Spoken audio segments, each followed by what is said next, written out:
Well, we're back again. Video number 3 of our new roundtable series. Hello, everyone. How is everyone doing? How are you guys? We don't get together nearly as much as we should. We really don't. No. Yeah. We're all busy as hell. Yeah, we should have a bonfire and alcohol here to get all this stuff That's in it. at once where we're Roundtable 4 coming up we're talking and having a good time at the same time, so we just knock it all out. with his amazing White Russians. Oh, I make a damn good white He makes Russian. the best Yeah, White there's no Russians I've question. ever had. This guy knows how to make No drinking for me. Y'all know what I'd rather do. Oh yeah, that's fair. That's fair. We know. Yeah.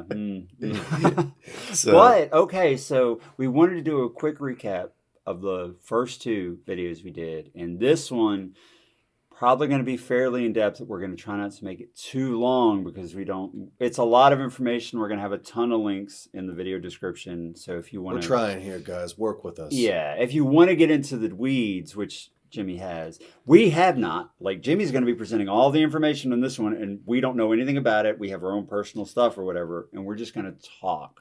But he's got all the data. So I guess with this video, what it's going to be like is just, we've always been proud of the idea that we can get together, three guys with different ideas. Yeah. I'm going to present the information, and we're just going to talk about it. Yeah. And, the cool thing about being able to have that type of relationship with us is we can respect each other. Mm-hmm. And so I have my opinions. Look, I had to get a binder because there's so much information. Opinions. Yeah. Don't let that scare you. Yeah. And so, like John said, this is going to be a little bit more in depth. It's going to be a little more intense for what we've done before. And we, like John said too, we're going to have the links in here. So some of the things we're going to highlight, some of the things we'll dive into. But I know I was thinking about this last night. One of the things that I wanted to do was just to thank the folks that are on the live chat, that are subscribers to our channel. I know that a lot of folks, I've heard it through the grapevine, that a lot of folks are disappointed that we are not talking about Watchtower stuff, but that's the point of growing. We've gone past exposing the Watchtower. Granted, there's still more to expose about them because there's a lot of stuff still happening there. Well, if you're right, all this kind of ties as one thing. Yeah. I don't have any belief or anything in that particular thing, but we've heard Jimmy talk, and he definitely believes that Watchtower ties into these other things. Yeah, I really do. I believe Watchtower is part of a globalist agenda. They talk about it. They put out the New World Translation. They talk about this new world that's coming. And some of the things that Watchtower does falls right in line with what our governments are doing these days. Can't say it doesn't make sense. I'll give you that. Yeah. And I really believe that Watchtower is just a very small fish in this pond. And so I figure if we expose the bigger things, Watchtower is going to fall in line. It's going to happen there too. Anyway. Yeah. All right. So the first video was basically using critical thinking, not just with Watchtower, but with all news media you consume, which is very important. Doesn't matter if you're reading independent or what's considered mainstream media or traditional media, whether you're watching videos, whether you're reading articles, whether it's books, it doesn't matter. You need to use critical thinking in everything that you consume in order to not be tricked, because there are a lot of people, and it's not, like we said in that video, it's not necessarily that the agenda is necessarily nefarious. People just have opinions and they have a bias, and you need to learn to recognize that so you can know whether or not you're seeing a bias or whether or not you're getting something that's balanced, and know how to balance other information against it. So that was the first one. The second one came down to how we did that with COVID and our own personal stories about that. Whether you agree or not doesn't matter, just our personal perspective, our experience, our research, our understanding, what it's told us. And this time, Jimmy wanted to talk about what he calls the Great Reset, which I know almost nothing about, but as we've talked about it before, some of my own personal opinions, because I follow markets and things like that, financial markets, my personal opinions with no external, I don't know what the word, no narrative being pitched to me about this, just lined up with some of the things. And there's a whole lot of stuff about this Great Reset I know nothing about. So I don't have an opinion at this point about whether or not I agree with if there's some grand, agenda or whatever. But that's what Jimmy's going to pitch. And as he pitches each point, we're just going to discuss it, like it's going to be our natural reaction to this, because we have no idea what he's about to say. So this wasn't scripted. Yeah, this is not scripted at all. Yeah, maybe we do need some White Russians. It might make it easier. Maybe. But we'll see. All right, so Jimmy, you can take it away. All right, you got the lead on this one. So we're going to talk about exposing what the Great Reset is. Now, there's a lot of people that feel like this is a conspiracy theory, that it doesn't really exist. But after diving into the information, my own opinion is, it does exist. And so I'm going to present some information from several different sources. I'm pulling information from the World Economic Forum. I'm pulling information from the CDC website. I've also got Wikipedia, which I'm not a big fan of Wikipedia. They're pretty left-leaning. Yeah, they're left-leaning. I know you don't like that. Yeah. I mean, but that's fine because, I wanted to present this information in a way to where it's not, I've got several sources and not just something from the right. Let me restate that it's not that you don't like it. It's that if anything leans too far, it's not really balanced. You're not really getting a balanced view. Right. And so many people hold Wikipedia as an authority. That's the reason why I'm again, sharing like we talked in the first video, you have to know which way any... We're trying to be objective here. Yeah, you have to as know... open and honest as we can. Which bias you're getting anytime you read anything from any organization. And Wikipedia is not an exception to that. Yeah, and that's the reason why I decided that I wanted to put that in this video, because there's a lot of people that will say, well, what does Wikipedia say about it? Because that's what they go to. Right. And they don't dig any further than that. So I did bring that out. I've got some critical information that opposes what Wikipedia says and the World Economic Forum says as well. So anyway, so to begin with, we have our outline here. We're just going to go step by step. And the first thing is informing folks who Klaus Schwab is. A lot of folks, they don't know. We've heard some talk about an invisible enemy or the puppet masters or people behind the curtain. Well, I do believe that Klaus Schwab is one of those individuals. This gentleman, and there's going to be a lot of reading on my part, so hopefully I don't mess up my words and you guys can completely understand this stuff. So anyway, real quick. Klaus Schwab was born in Ravensburg, Germany in 1938. He's a founder and executive chairman of the World Economic Forum, the international organization for public-private corporations. He founded the forum in 1971. He published a book called Modern Enterprise Management and Mechanical Engineering. In that book, he argued that the management of a modern enterprise must serve not only shareholders, but all stakeholders to achieve long-term growth and prosperity. Schwab has championed the multi-stakeholder concept since the forum's inception and has become the world's foremost platform for public and private cooperation. Under his leadership, the forum has been a driver for reconciliation efforts in different parts of the world, acting as a catalyst of numerous collaborations and international initiatives. Now, this article on Klaus Schwab is actually coming from the World Economic Forum website. So there's more information in here that you can go and look up about this gentleman. But this guy really believes that that things need to be managed. They need to, what's centralized? Is that the word I'm looking for? Centralized. Yeah. So that's what he wants to do, is centralize everything. This guy's got his hands in so many things. The people that he associates with, a lot of the big players behind the scenes, Bill Gates is one of them that he deals with. And there's more. This gentleman has been known to say, the pandemic represents a rare but narrow window of opportunity to reflect, reimagine, and reset our world. You're kidding me. That is a statement that he's made. How does the saying go? Never let a disaster go to waste. Oh, waste. yeah, we're going to get into that. Yeah, because there's another part on that, too. And I just want to throw this sidebar in here. Whether or not there was some grand scheme that created all this, I have no doubt in my mind that there are certain groups and powers that are taking advantage of what's going on to push agendas and protocols, regardless of whether or not they created it. So I don't have an opinion about that, about if someone created something or not, if this was started by something or not. But it's pretty obvious to me that whether or not it was, like people are taking advantage of the Oh, situation totally. for their own personal benefit and for power grabbing and for money grabbing. That's pretty damn clear to me. And as we go through this, Definitely looks that that's way. going Yeah. to be more of a clarification to you as well. Another thing that Klaus Schwab has done, he's also made the statement that you will own nothing and be happy. Yeah, I've seen that. Okay. Yeah, I've seen that what is it, little propaganda? I call it a propaganda video because What it very does he much own? looks like something that came out of what we came out of. Yeah. It was straight up propaganda. Hope he's I'm like, taking his own no, advice. I won't own nothing and be happy. Like, that's not going to happen. Yeah. Yeah. And one of the things is he's more into the global aspect of things than personal liberties and individual rights. Right.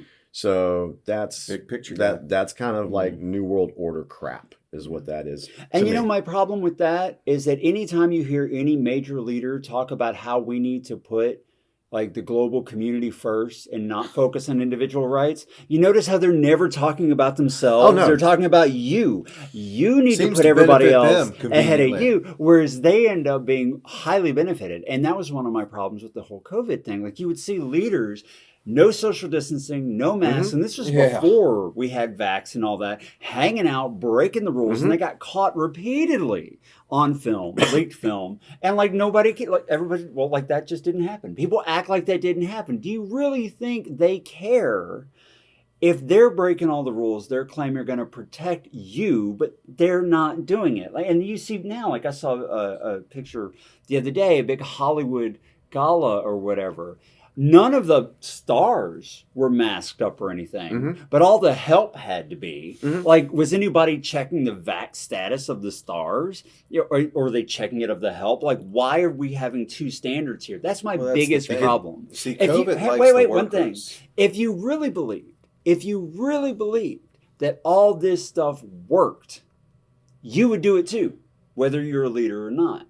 And that's my issue. Like, why should I believe what you're saying about it, the narrative you're pitching, when you're not doing the things you're telling everyone else to do for the benefit of humanity or whatever? You're not doing it. So why should I believe that you don't have a nefarious position? That's all I'm saying. Exactly. What are you going to say, Diaz? No, that's it. Yeah. I mean, COVID likes the workers, not the celebrities. Exactly. It doesn't, Exactly. it chooses. Yeah, just like, if you're sitting down, Yeah, I was gonna say, if you you're sit immune. down. Yeah. Well, going back to the All right, Mr. sorry. Schwab, it's okay. It's okay. We got a lot. Sidebar. We got a lot. So It's close. okay. Yeah. We're Yeah. good. We really do not know how long this video is going Yeah, to be. we'll see. So Yeah. we're just going to go from there. Okay. A couple of other things this gentleman has written several books about. One was the Fourth Industrial Revolution. I'll get into that later as far as what the first, second, and third ones were.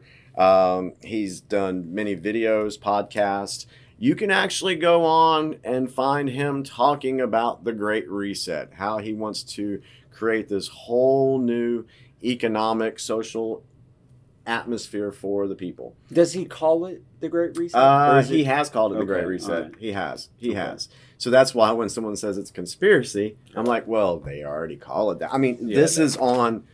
We're going to get into that right Okay. here when we're going. Well, yeah, I'll go to that in a second. From the World Economic Forum website, where it says now is the time for a Great Reset. Oh, yeah, sure enough. so they yeah. actually say Yeah. that's what this is. But their claim is I think that they it's mean not... Reich. Yeah, well, I'll get into that. What Okay, their all right. points What, are. What did they say? Yeah, it what they is? say that it is. Okay. Now, as I was going through this information, I was pulling different things, and there was a phrase that kept coming up that I was not familiar with, and it's stakeholder capitalism. And if we look back to what Schwab said, where was it at? It says in the book that he wrote in 1971, he argued that the management of a modern enterprise must serve not only shareholders, but all stakeholders. Now, I'm going to try to explain this the best way I can. You can actually look it up and draw your own conclusion to it. We'll have links to everything Yeah. in the show notes. So I went to a website called Investopedia and pulled up an article they had on stakeholder capitalism. Now, I couldn't get the whole article because my computer was being stupid, and so I had to pull out what I could.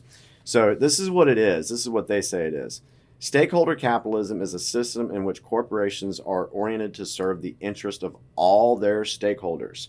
Among the key stakeholders are customers, suppliers, employees, shareholders, and local communities. Under this system, a company's purpose is to create long-term value and not to maximize profits and enhance shareholder value at the cost of other stakeholder groups. Sounds like a great thing.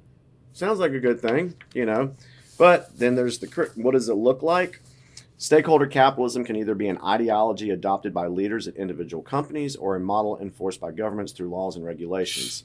Some of the ways companies can independently demonstrate a commitment to stakeholder capitalism: paying fair wages, reducing the CEO-worker pay ratio, ensuring safety in the workplace, lobbying for higher tax rates and avoiding tax loopholes, providing good customer service, engaging in honest marketing practices, investing in local communities, preventing environmental damage. That all sounds great. Yeah, it sounds wonderful. Sounds great. Watchtower also said some things that sounded where great is too. And so does the media. And anyway, so here is the criticism. Critics of stakeholder capitalism tend to believe corporate leaders are self-serving and would enrich themselves if allowed to control the purpose and role of companies. An emphasis on shareholders, it is believed, keeps executives adequately restricted and focused on increasing profits. This is said to ensure companies do not become stagnant or uncompetitive. Critics also argue that shareholder capitalism is the reason public companies in the U.S. have immense value versus public companies in other regions like Europe, where stakeholder theory is more popular.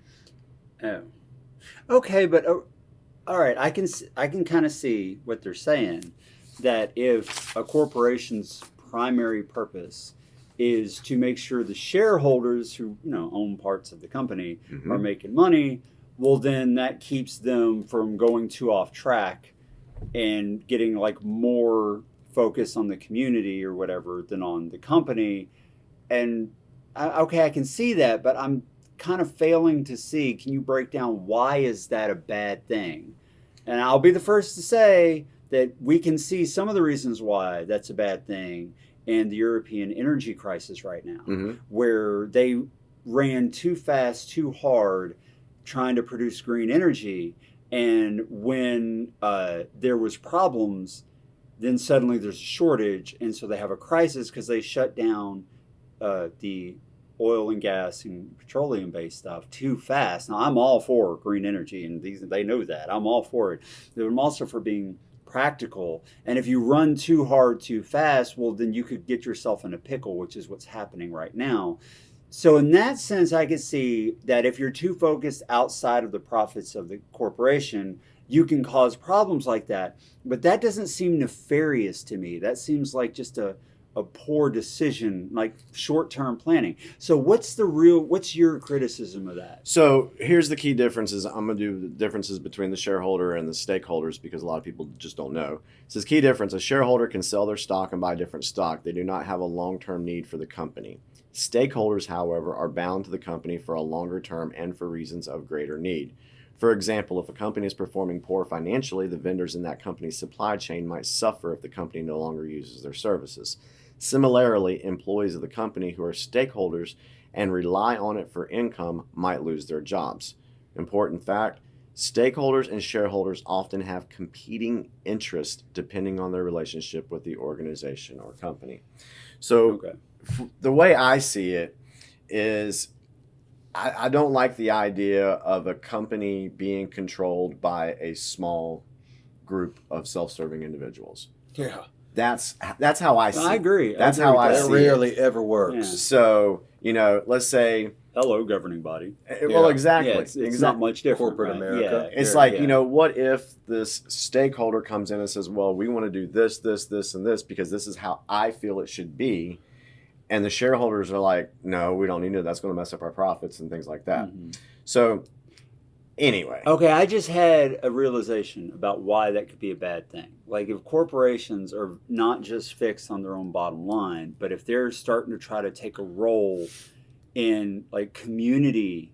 Now, I'm not saying that corporations should not be involved in community. Like before I was self-employed, I worked at places where they would support charities and things. That's good, but they didn't control the charity. They were just supporting the charity. I could see how it would be a bad thing if corporations become too entrenched in like community to the point where they're kind of controlling community efforts, because inevitably what you read, like their own interests are going to start coming into play. So what keeps the CEO from making sure the community gets structured to support himself and what he wants or his buddies want?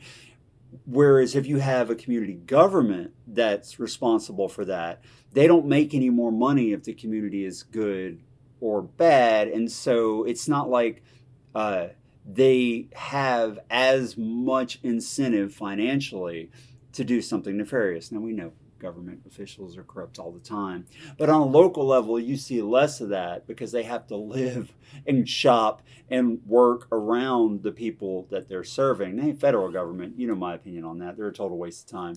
I think that they're just thoroughly corrupt. But I could see how if corporations got too embedded in the way things are run on a community level, now you start to have this huge conflict of interest. So if what they're talking about with the stakeholder thing is everyone in the community, not just employees and the people who run the business, I could see how that could get negative if it got too spread out. And it also leaves those people open for blackmail, corruption, greed. Because if you got somebody that's a higher up individual that says, hey, I want your company to do this and I'm going to give you the money for it. And then now you're doing something because of the interest of the government or this high person of, I don't know what's the word I'm looking for. I don't know. A puppet master, so to speak. Then you're hurting the community. You also see now you have corporations that are siding with the government and pushing government agendas. Now that's a whole nother subject because a lot of the things that the government wants to do right now is unconstitutional, so they pass it off to the corporations to do their bidding. That's a whole nother story. We can talk about that later. Okay, so you're saying that the Schwab guy was the original or one of the original people pitching this idea of stakeholders. And what he wants is for like all the corporations of the world to have a much bigger say in community, like rules and so the corporations should be involved in that. Okay, I can see how that could be very negative if it went too far. To a small degree, it's nice to have corporations kicking in, helping with charity. Basically, we have the power, we run you. No, I can see that. Well, you know what it reminds me of? I lived in rural Louisiana for quite a long time, and there's big railroads back in the early 20th century that were run through these areas. They would set up these railroad towns where people lived, but the company was in control of everything. They owned the houses. They owned the only store. You had to buy from them. Like they could set the prices to whatever they wanted. Like, and the people eventually became basically economic slaves. Like they couldn't leave because the company owned everything and controlled pricing. There was no real market. I could see how that could happen on a bigger scale if corporations are too involved in running the communities that they're supposed to just be trying to make money off of. And you go back to the whole, you will own nothing and be happy. It's the same concept. I'm glad I thought of that because it's very similar to, and that's happened before on smaller scales. Like these are small towns. These weren't like big cities or anything, but I could see it could get really bad. When I think of corporate America and everything that you described, I think about a meme that I saw a while back, and it shows a boss getting out of a really nice brand new Lamborghini. And in the meme, it says, well, you know, because one of his employees was like, nice car. He's like, well, listen, man, you know, if you try real hard and work real hard, I'll get another one next year. Pretty much. That's about the size of it, All right, so let's move on. The reason I wanted to bring out what stakeholder capitalism is, or they also call it stakeholder economy, is because that phrase keeps coming up in more of the information. Okay. So I wanted to put that out there so people, when it's mentioned, people know what we're talking about. Gotcha. So let's go into point 3. We're going to read from the World Economic Forum's own website on how they define what the Great Reset is. And this was written on June 3rd of 2020. Okay, so here's just a few bullet points. Like I said, you can go to their own website and find this. Read the title because it's right in there. All right, so for all the folks that already think, well, this is just a conspiracy, Jimmy, this is from the World Economic Forum. It says, now is the time for a great reset. They admit to That's what it. it's called. Okay. Yeah. All right. So anyway, So some of the bullet points. It's not paranoia, in other words. So this is just, we have talked about a puzzle. This is one of those pieces that a lot of people, they can't find or they don't know where it's at. Okay, so that's why we're bringing this out. So here's a couple of bullet points. We can emerge from this crisis a better world if we act quickly and jointly, writes Schwab. The changes we have already seen in response to COVID-19 prove that a reset of our economic and social foundations is possible. This is our best chance to instigate. This is our best chance to instigate stakeholder capitalism, and here's how it can be achieved. COVID-19 lockdowns may be gradually easing, but anxiety about the world's social and economic prospects is also intensifying. There is a good reason to worry. A sharp economic downturn has already... Did I say shark? I did say shark. You're still stuck in Florida. There is good reason to worry. A sharp economic downturn has already begun, and we could be facing the worst depression since the 1930s. But while this outcome is likely, it is not unavoidable. To achieve a better outcome, the world must act jointly and swiftly to revamp all aspects of our societies and economics, from education to social contracts and working conditions. Every country from the United States to China must participate, and every industry, from oil and gas to tech, must be transformed. In short, we need a great reset of capitalism. Yeah, see, now this is the part where I had already seen this coming before we ever had this conversation. And it was months ago when Jimmy and I finally sat down. And I was like, well, Jimmy, let me just tell you what I think is coming, because I follow financial markets, I invest, things like that. So, and I'm watching all the charts for all these different huge indices, right? Like the Dow Jones, the S&P 500, the NASDAQ, cryptocurrency, all this stuff. And the charts look exactly the way they looked right before the Great Depression.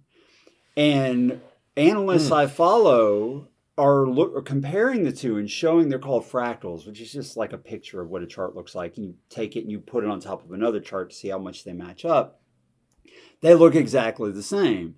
And you can see that if history repeats itself, which even if history doesn't repeat itself, it does rhyme, right? It is very similar in a lot of ways. The world is, what they're saying, set up for a crash economically. My problem with what people like this say is, you caused this problem. Because if you look at the terrible, terrible, terrible financial decisions made all the way back to getting off the gold standard, and you look at all the problems that have come. Now, I'm not an economist. It's just me in my own time studying and reading. If you look at all the problems, who caused those problems? Yeah. Who made those decisions? The same people who are now saying, oh, we have a chance to reset it, but we wouldn't have had to reset anything had you not caused all the problems to begin with. So I see how people like this are trying to make themselves look like heroes. When you caused the problem to begin with, you're not my hero. If things get bad again, it's because of poor decisions made by leaders with short-term vision. And so I don't see why anybody should be happy or frankly trust what you're saying about how we should handle this problem, because you weren't good for us in the past. Why should I believe you're going to be good for us now? So that's how I feel going on for a long time too. Yeah. So continuing on the article, just fast forwarding a little bit, it says the level of cooperation and ambition this implies is unprecedented, but it is not some impossible dream.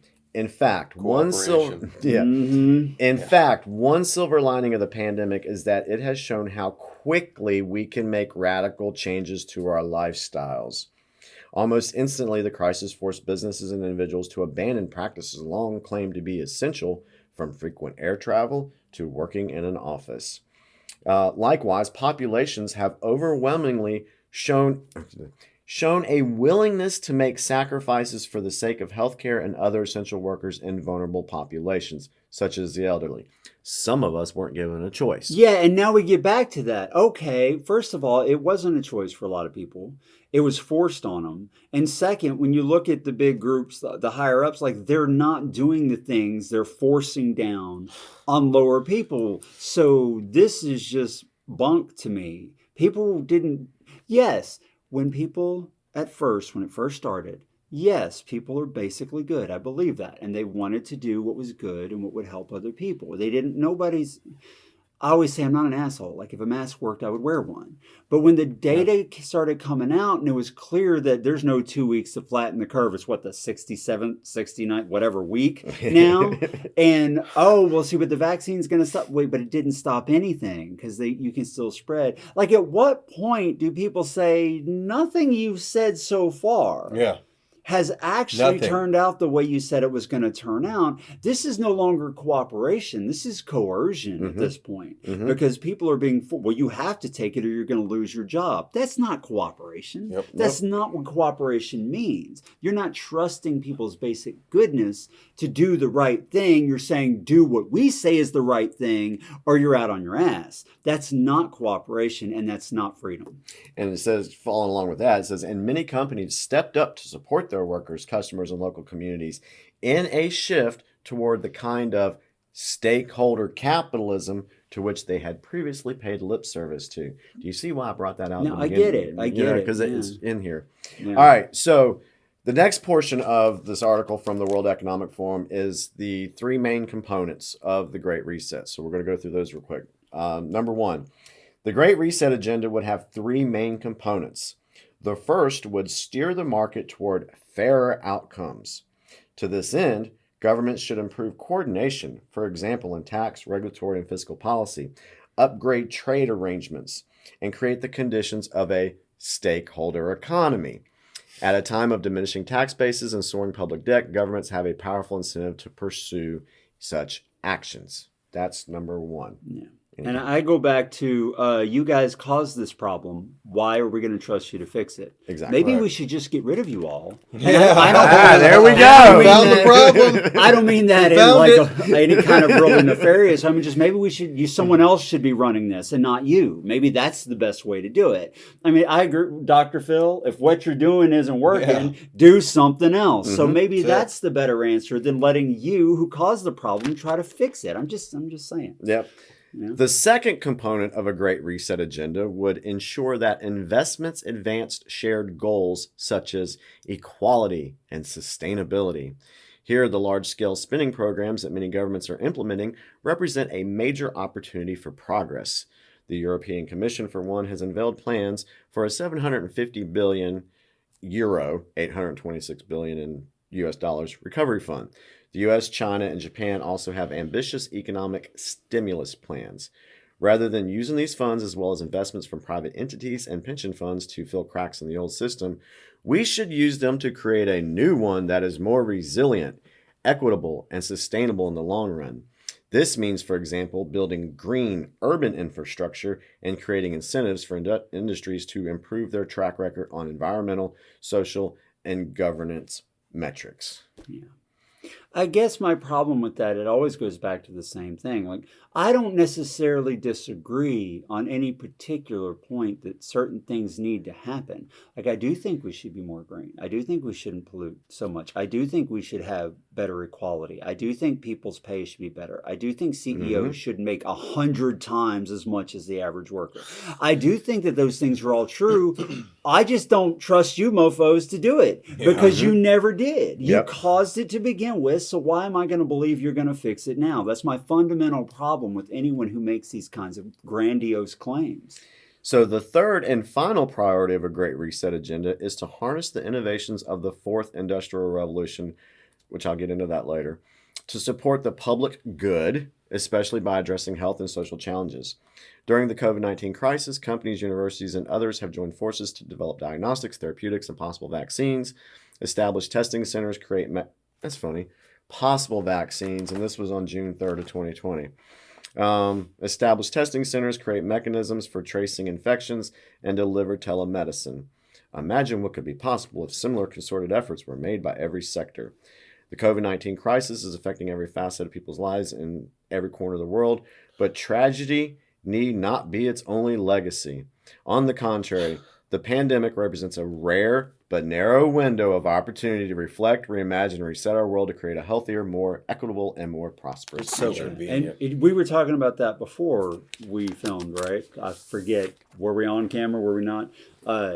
That has a saying go, never let a disaster go to waste. Go to waste. That's what I'm getting ready to say right here. Never do that, because, and then you see this happen all the time. Anytime there's a big disaster, let's say that the whole C-19 thing, totally natural, like not planned, because I know there's people call it pandemic, whatever. I don't have an opinion about that. I do. Agree with I know that. they do. Wait a minute, John.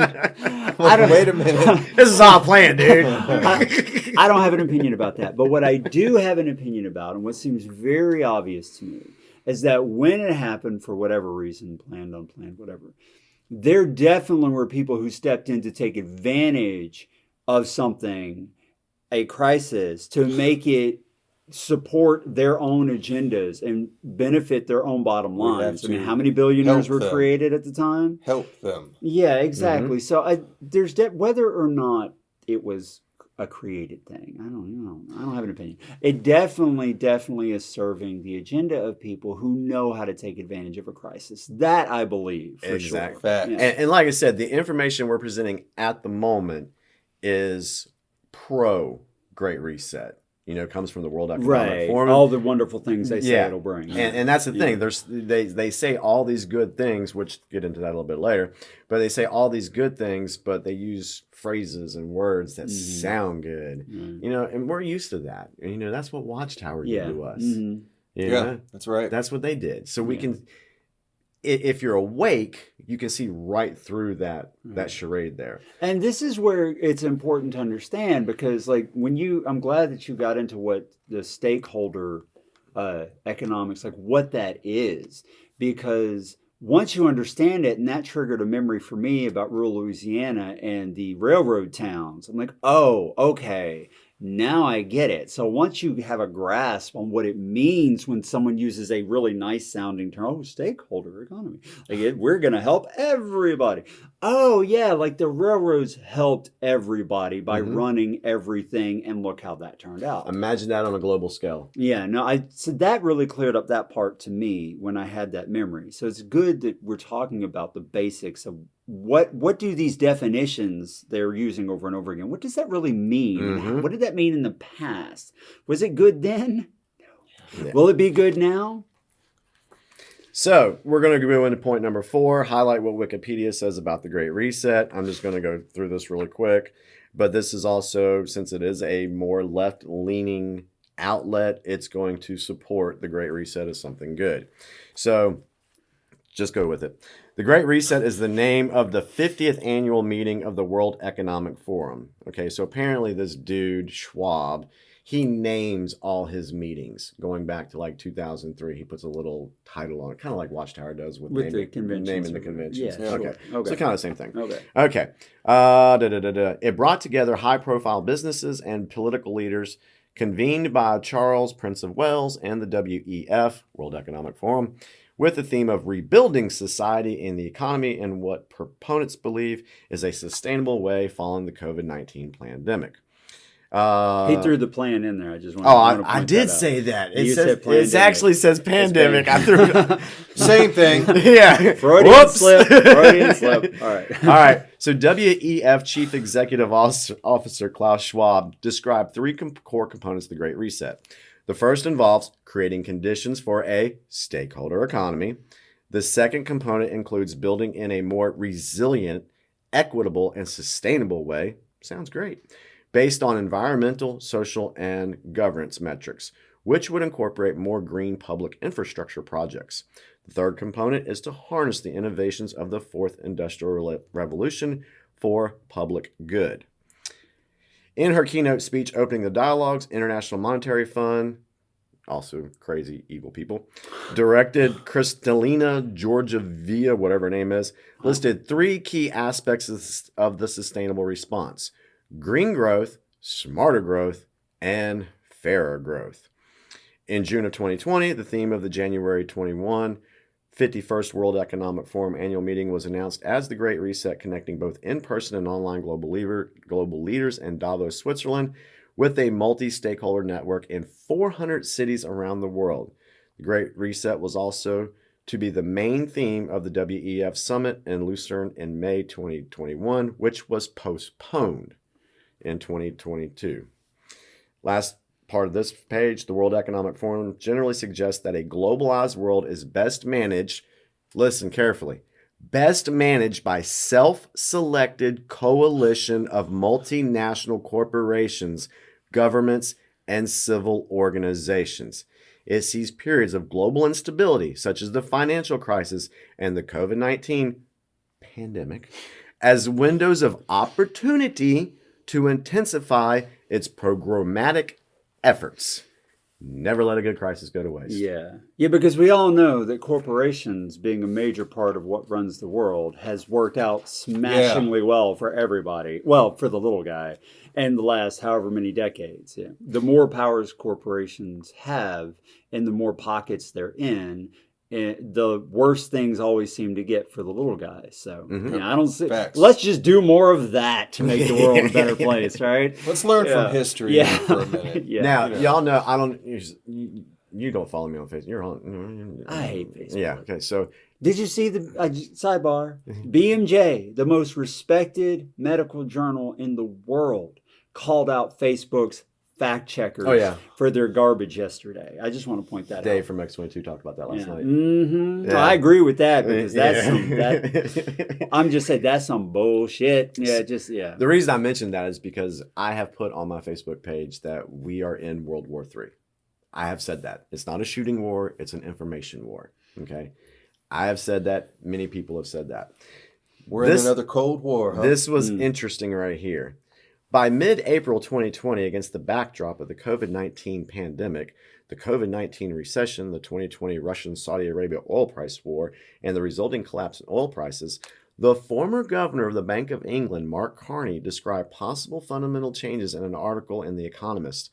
Carney said that in a post-COVID world, stakeholder capitalism will be tested as companies will be judged by what they did during the war. Interesting. How they treated their employees, suppliers, and customers by who shared and who hoarded. So he called it a war. He called it a war. When I read that, I was like, baby, they called it a war. I've been telling it. So that was former governor of the Bank of England, Mark Carney, who said that. According to May 15th, 2020 WEF article, COVID-19 offers an opportunity to reset and reshape the world in a way that is more aligned with the United Nations 2030 Sustainable Development Goals, as climate change, inequality, and poverty gained even greater urgency during the pandemic. It's so convenient. Can you say, isn't that great? The United Nations 2030 Sustainable Development Guide, which... that's what we call, God, just slipped my mind. I've heard of that before, the 2030. Yeah, the 2030 agenda. It actually was It's another one of those things I don't really know anything about because I haven't read it. So there's more. I'm going to get to this part too. There's more in this article about what it was said. Like I said, you can find this all right on Wikipedia.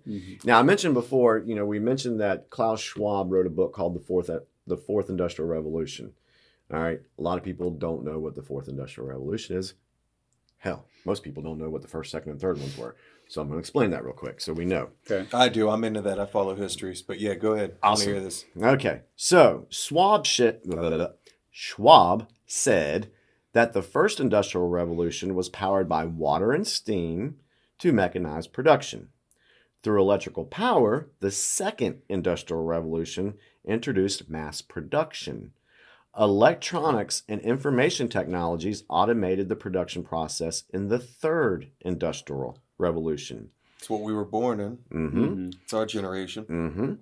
In the fourth industrial revolution, the lines between physical, digital, and biological spheres have become blurred, and this current revolution, which began with the digital revolution in the mid-90s, is characterized by a fusion of technologies. This fusion of technology includes fields such as artificial intelligence, robotics, the Internet of Things, autonomous vehicles, 3D printing, nanotechnology, biotechnology, materials science, energy storage, and quantum computing. It's fascinating. See, here's the thing. I'm a software developer. I've been writing code since I was 8 years old. I don't have a problem with technology, but the older I get, the less I want to have anything to do with any of it, because I see the direction it's gone. And you know my opinion on social media. And I'm like, why don't you just go visit people? Like, for real. Why don't you, go kayak on the lake? Go take a hike in nature instead of watching a damn YouTube video about it. Why not just go outside and see what the weather is rather than looking at your We're phone? on YouTube. I had this hilarious situation with my former son-in-law where Beth asked him, he's standing by the door. She asked him, oh, what's the weather like? He went straight to the phone to see. Step outside. I'm like, this is, and I understand why he did that, because you're conditioned. You're so used to always being on your devices or whatever. Like, I don't see that as a good thing. I think people need to put down the electronics. I think they need to stop. Don't stop watching this video though. They need to stop. Right. Watch us. Stop paying so much not attention anyone else. to digital whatever, and pay more attention to the real world, which lines up with what you're saying. What he's always said. Pay attention to what you see, not what other people tell you you're seeing. What do you actually see? What is your actual experience? I think these powers that be can get away with so much that they do because people are so tied to devices telling them how things are rather than using their own senses to see how things really are. So I have zero interest in the metaverse. I have zero interest in transhumanism, or if I even know what that is correctly, or like having chips implanted in me and stuff. Like, no, I'm perfectly fine as I am, with a few little problem areas aside. Like, my health is good. I'm happy. I'm fine. I don't need better vision. I don't need like robotic chemistry. I don't need any of that shit. But why think for yourself, John, when they can just program you? It's easy. Yeah. Anyway, that's my little take on that, because I don't like the idea of a fourth industrial revolution at all. Right. And there's actually a book. Klaus Schwab wrote a book about it. So go look it up. It's out there. All right. So then the article goes in to talk about how this affects, different countries, the key components, the criticism, the endorsements. Let me drop one more little line before we move on, because I don't want to get too far away from it. Here's my problem with it. If you already believe in eternal life in one way or the other, I don't care if you're a Christian, I don't care if you're a Buddhist, I don't care if you consciousness, mindfulness practice, whatever, then you don't need to try to live forever through technology and machinery. You don't need that. But if you have a materialist perspective and you think like this life is it, this is all you get, the consciousness arises from the complexity of the brain, and after this we're dead, a very Epicurean perspective, Greek philosopher, then I can see why you are insecure enough to want to be like part robot or upload your brain into a machine or something. But my worldview is I already believe that I am, I'm not going to get into a lot of philosophy, but my personal philosophy is that I'm not worried about death at all. So if I'm not worried about it, I don't want to die in pain, but I'm not worried about the end. So none of that appeals to me at all. I don't want to try to force myself through artificial means to exist longer, forever. I mean, like, I want to be healthy. I have a headache, mate. Why not? I don't take Tylenol. But you get what I'm saying. It seems to me that comes from a very insecure perspective based on a highly secular view that people have come to have of the world. And while I don't agree with most organized religion, as you guys both know, I do think that recognizing your own spiritual center is very important to avoid this kind of nonsense. So, sidebar over. Cool. Thank you for sharing that. Yeah. Okay, so let's continue on with the pro Great Reset argument here. In the United States, a January 23rd, 2020 Financial Times article said that the policymakers around the world are anticipating, I can't call him president, I'm just going to say Biden. I just can't do it. Around the world are anticipating Biden's reset on trade, tax, and climate. At the time, he was President-elect, that's what I call him, resident, Okay. Biden, had announced in November 2020, John Kerry will be appointed as U.S. Special Presidential Envoy for Climate. And Kerry was confirmed in this position on Inauguration Day. Kerry had participated in one of the Great Reset dialogues programs that they had all done on how to rebuild the social contract in a post-COVID world. Kerry said that COVID-19 offered a big moment that opened the possibility for the Great Reset. He said the WEF would play a significant role in refining how to respond to climate change and inequalities that were laid bare as a consequence of CV-19. The Heartland Institute's editorial director expressed concerns that President Biden, elected in November 2020, would bring the Great Reset to the United States and that the country would never be the same. And also goes and talks about here, let's see where it says, where does it start at? He questioned the concept of stakeholder capitalism as overly vague, allowing Facebook, IBM, Lockheed Martin, etc., are free to interpret quite as they wish. So this just shows that there's corporations that are involved in this. It goes back here to endorsements. Well, there's definitely one truth in there. The country is not the same as it was a couple of years ago. Not in a good way. Political leaders such as Canadian Prime Minister Justin Trudeau and U.S. President Biden have endorsed the idea of building back better, as has UK Prime Minister Boris Johnson. So this building back better is just code words for Great Reset. And I go back to the same thing. Why would we trust you, who effed it up in the beginning to start with? Yeah. Why would we trust you to build it back better? You messed it up. It was your fault. Like, I don't trust you to make it better. We need to get rid of you and put someone in who will do better. But then again, I know it's a complex problem. I'm not a politician. I do not sit in the upper echelons. I don't know how to solve the world's problems. I just know I don't think you're capable. They're doing it for us, John. Yeah. Wikipedia also has a subheading here called conspiracy theory. Right. After they've mentioned all this stuff and cited all these different things that have taken place, these meetings and all that, then they have their little conspiracy theory subheading. Right. I mean, it's a shame that we're making all of this up and completely being paranoid. Here it is. Yeah. You know, we've cited no sources. I mean, just completely fabricating it. Okay, lay it on us. What's the conspiracy? The Great Reset conspiracy theory suggests that some world leaders planned and executed the COVID-19 pandemic in order to take control of the world economy. Yeah. That's what the conspiracy theory is. I mean, they're kind of saying that, you know. And there's some more stuff in here. You can go. I'm not going to go into they're kind of admitting that. Well, see, but I'll reiterate again. I don't know whether or not it was planned. Like, I'm not going to claim to have any knowledge or data or facts about that.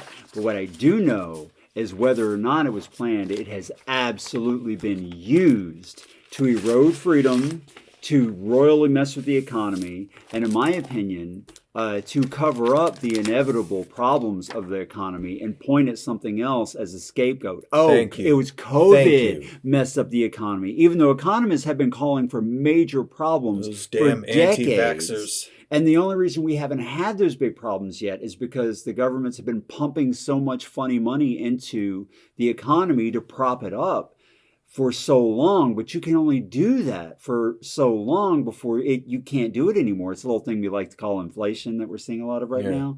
And when you get to the point where you can no longer just pump funny money into the economy, inevitably you get the Great Depression. That's what you get.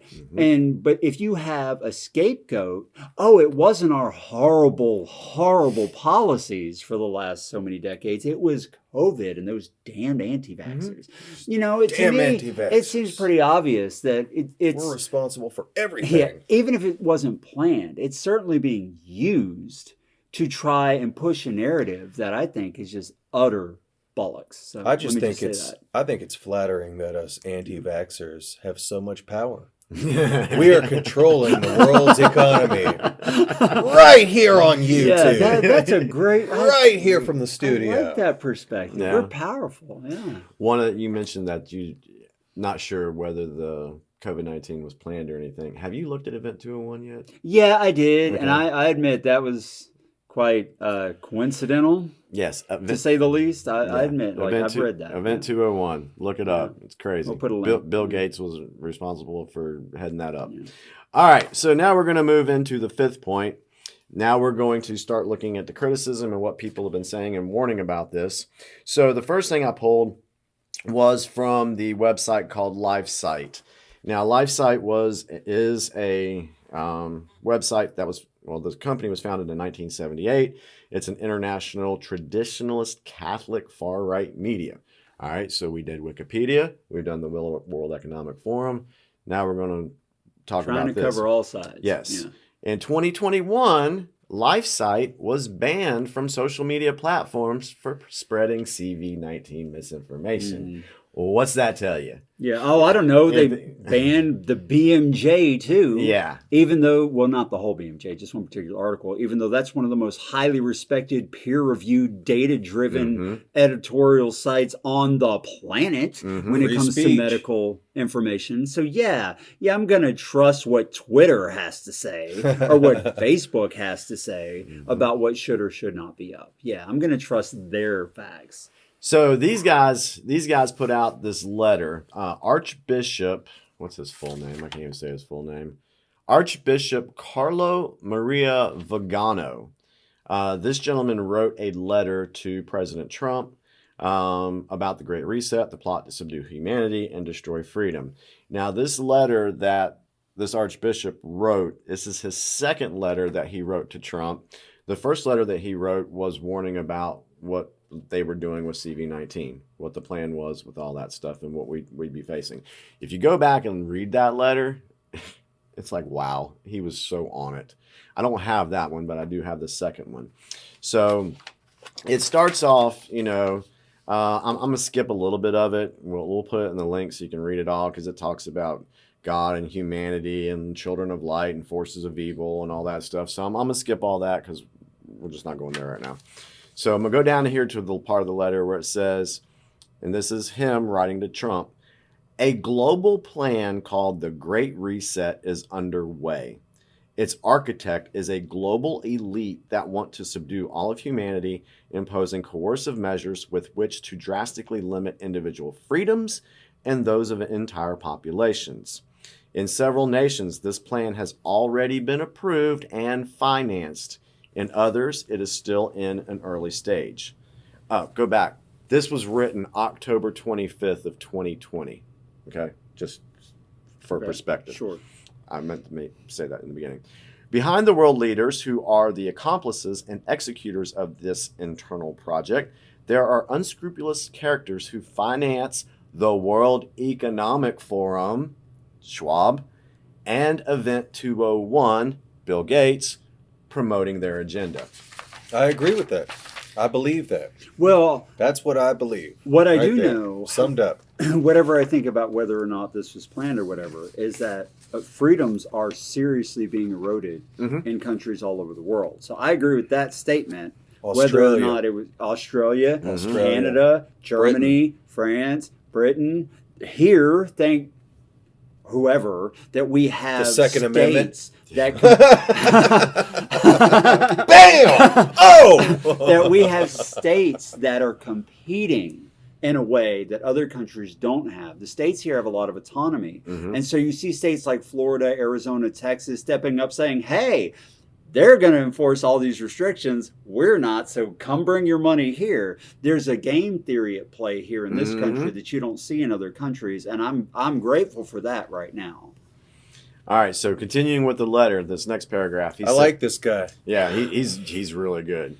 The purpose of the Great Reset is the imposition of a health dictatorship aiming at the imposition of liberticidal measures, hidden behind tempting promises of ensuring a universal income and canceling individual debt. The price of these concessions from the International Monetary Fund will be the renunciation of private property and adherence to a program of vaccination against COVID-19 and COVID-21 promoted by Bill Gates with the collaboration of the main pharmaceutical groups. Imagine that. Socialism. Beyond, Excuse me. Beyond the enormous economic interests that motivate the promoters of the Great Reset, the imposition of the vaccination will be accompanied by the requirement of a health passport and a digital ID with the consequent contact tracing of the population of the entire world. Those who do not accept these measures will be confined in detention camps or placed under house arrest, and all their assets will be confiscated. Yeah, we're not seeing that happening anywhere. Again, Where's Australia. Where's the lie? October 25th last year. Long before that stuff happened. Yeah. Vax passes, IDs. Oh, yeah. Regardless. Yeah, that's a thing. Detention camps in Australia? Yeah, that's a thing. And regardless of what, party you're in, politically, Democrat, Republican, it doesn't matter if that's what you're seeing. At some point, we just got to look at what's happening and the facts and reality around us. This is kind of what's going on. Yeah. Mm-hmm. And the only reason that we haven't seen this in America, I think, in part is because, of the American spirit, Second Amendment. But, guys, look around, okay? Regardless of what we think, this is happening in Australia and other places like that. And we do see some of that. Total control. Mm-hmm. New York Total City. control. You can't go out to eat. You can't go to a gym. You can't do all kinds of things in New York City without a vaccination proof, which is interesting because Beth has family in Long Island. Yeah. And we drove to Long Island because I'm getting on a plane right now. Are you kidding? The Nazis running that stuff. I'm not getting on a plane. But we went to Long Island. Nobody was enforcing anything in Long Island. I go back to game theory. Like, I'm so glad that things are set up. It's not perfect by any stretch, but I'm so glad things are set up here in a way that provides different groups more autonomy, state, local government, whatever, than you see in other countries.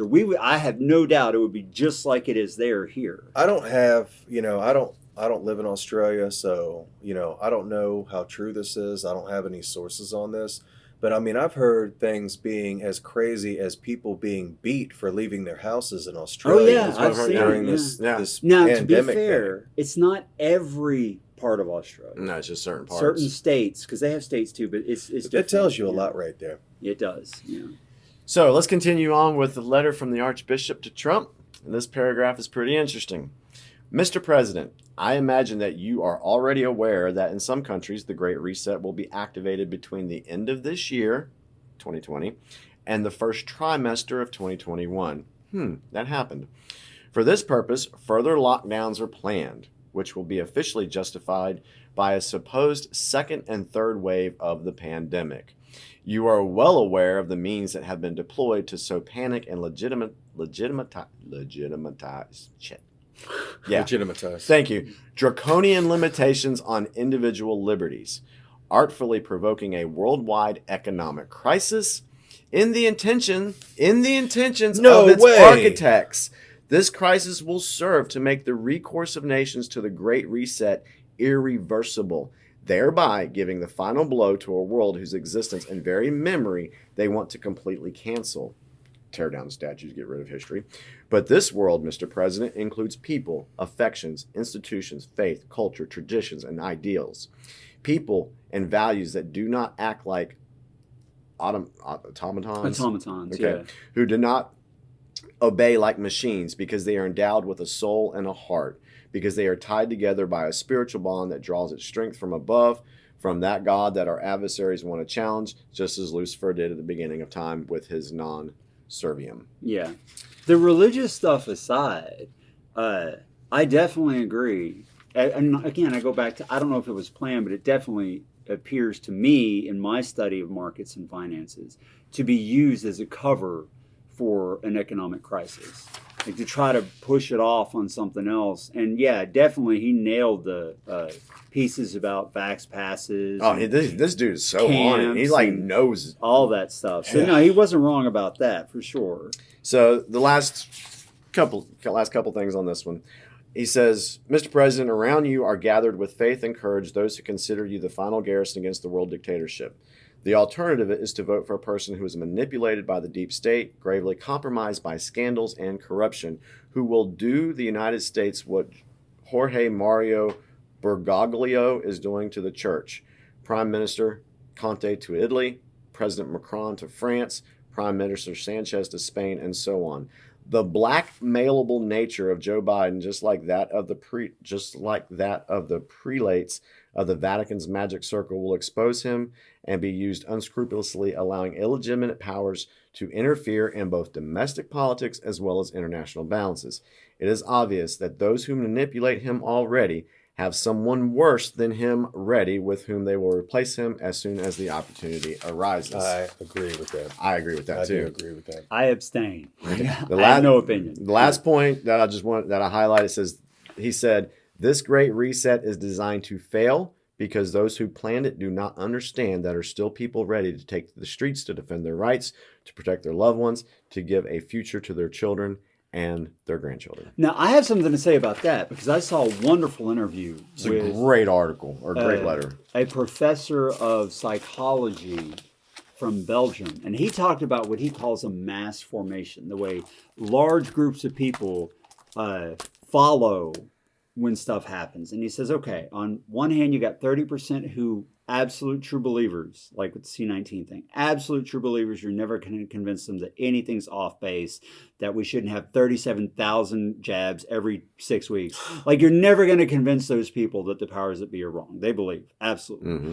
He says you got 30% that absolutely don't believe any of it, and they're loud and vocal about it, and they're never going to do it. So you got that. And in the middle, you've got 40% who mostly don't believe, but because the media or whatever they consume is telling them everyone believes it, it's pitching only one narrative. We talked about that in our past videos, and never the other side. They think everybody believes, and so they go along with it, even though they don't like it and they don't agree with it. And you guys are the ones I hate the most. Just going to be honest here. Those are the people. You guys are the ones I can't stand. Who need to be reached. And here's the thing about that. The last thing he said about it, he says the silver lining here is that no authoritarian, totalitarian system ever succeeds because human psychology they don't last long. Is like not built for it to succeed. And he gives a wonderful example. He says, look at the USSR, right? It never accomplished, as a totalitarian government, any single large-scale project ever. Mm-hmm. It failed every time because humans don't function well under that kind of control. We're built to cooperate. That's our biology. Mm-hmm. We're built to follow the leader, but we have limits and we'll fight when cornered. And so I don't think, and according to him, he says he doesn't think the people who are trying to push this realize that humans will have a limit at which they will rebel. Mm-hmm. And so ultimately, even if for a short time it does succeed, his opinion was, as a psychologist and a professor of psychology, is it will not last forever, and it won't last for very long, any more than any of the other attempted totalitarian regimes last. And here's because it sucks. and this is the thing: the longer people comply with these draconian measures, the longer this is going to last. That's why I put on my Facebook. Stop complying. Yeah. Stop complying with anything that is violating your civil liberties and your freedoms. Stop it. They do not care about your health. If they hold on. If they freaking cared about your health, what about cancer? What about heart disease? Thank you. What about every other freaking disease out there? You know, the elites. And since they're so concerned with our health, I mean, God. They see people die every day in wars and famines. And do you really think they give a crap about a disease that has a 99% survival rate? Yeah. Really? I guess my issue is because the data shows very clearly that, and this isn't fat shaming or anything, it's just the way it is, that obese people are 7 times as likely to die from any respiratory illness, whether it's a coronavirus or the flu or anything else. It's going to kill people who are very heavy more because the body's already taxed and stressed with extra weight that it shouldn't have. If you really cared about people's health, you would ban fast food, or at least control the kinds of ingredients and healthiness of food or whatever. You would attempt to do that, but you're not doing any of that. You're not doing that. So health isn't really what you care about. And I agree, we shouldn't ban fast food. I agree, because I think people should have the right and freedom to eat whatever the hell they want. That's their right to do that. We should have like some FDA regulation or whatever about quality, fine, but you shouldn't ban people from doing stuff. So trying to claim that you have people's health in mind, it's BS. It's just not true at all. Because if you, like you were saying, if they cared about health, there's so many other things that would be done right now for other kinds of illnesses that never get done. If they really cared about health. Yep. Yeah. You know, I want to say this too, going back to what you were saying a minute ago. They're going to put on you as much as they can until you don't take it anymore. If you look back at history, if you look back here in America during the Industrial Revolutions and things like that, they didn't give people fair wages and fair treatment until the people finally got pissed off and demanded it. In other words, they're never going to give it to you. It's like civil rights. They didn't just give it to you. Oh, they're you never... had to get pissed off and say, we're taking this shit and deal with it, or else. Amen. And then they finally gave it to you. Go back to 1776. When the colonists were controlled by Britain. Exactly. Do you can't rely on them to just be nice now, and generous. before the war actually happened, the colonists actually went to Britain and they had conversations. Yeah. They tried to talk about Please. it. We want our freedom. We want to have our own place. Blah blah blah. Is that cool? And are they going to give up their control? Exactly. No. Yeah. They sent an army here to stamp down the revolution. Yeah. And what saved the colonists? What saved the colonists? Fighting back. What did they have? Guns. Guns. They had guns. They had their guns. And the British Army wanted to take away their guns. They went after the garrisons or the armories. That's what they went after because they knew that a armed population was going to be very difficult to control. And that's what they're doing today. Yeah. That's why they have been going after our guns. Exactly. Go back to World War... Oh, I'm on a rant today. I'm sorry, y'all. Going back to World War II, Japan wanted to invade America.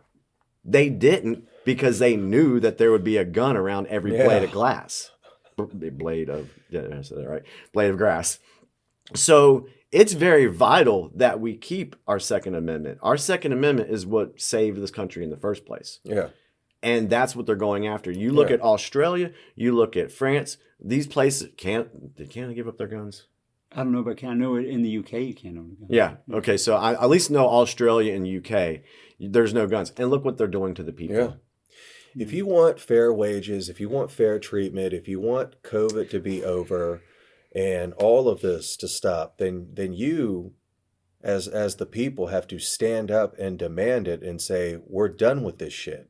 And I want to be very clear because I don't think anybody here is advocating violence. No, absolutely not. I'm certainly not. But I absolutely do understand the argument that if there is a government that sees a citizenry that is, well, heavily armed and able to defend itself, then it's going to think twice. Leaders are going to think twice before trying to demand things that violate basic freedoms of those people, because they know that if those people push back, like, how do you stop a very well-armed citizenry who's like, no, we're not doing that because we have basic freedom. So I absolutely understand the thinking.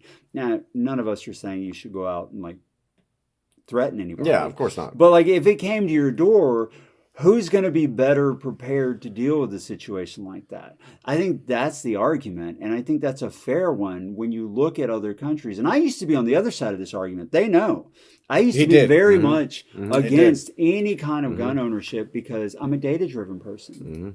And I've seen the stats that show that where gun ownership is far lower or it's outlawed, homicide rates are way less. Like the murder rate's much lower. In the U.S., the murder rates here are huge, especially in states where it's very easy to get a gun in comparison to Europe. The question is, and this is, everyone has to answer this question for themselves, and every citizenry has to answer this for themselves in terms of the kind of government they want is the trade-off worth it? Like, is the trade-off of potentially being able to be controlled because you have no way to defend yourself worth a lower homicide rate? I'm not going to give you the answer to that. I think everyone needs to stop and think about that, though. Paraphrasing Paraphrasing, Benjamin Franklin said, "Those who give up their liberties and freedom for safety deserve neither." Yeah. Well, yeah, and you won't get either. Yeah, you're not going to get it if you give it up. They're not going to just. And if it's you like go, I said, they're not just going to hand it to you. Oh, we want to be nice today. No, going back to your it doesn't work like that. It never has in history. Yeah, going back to your statement about the guns in America.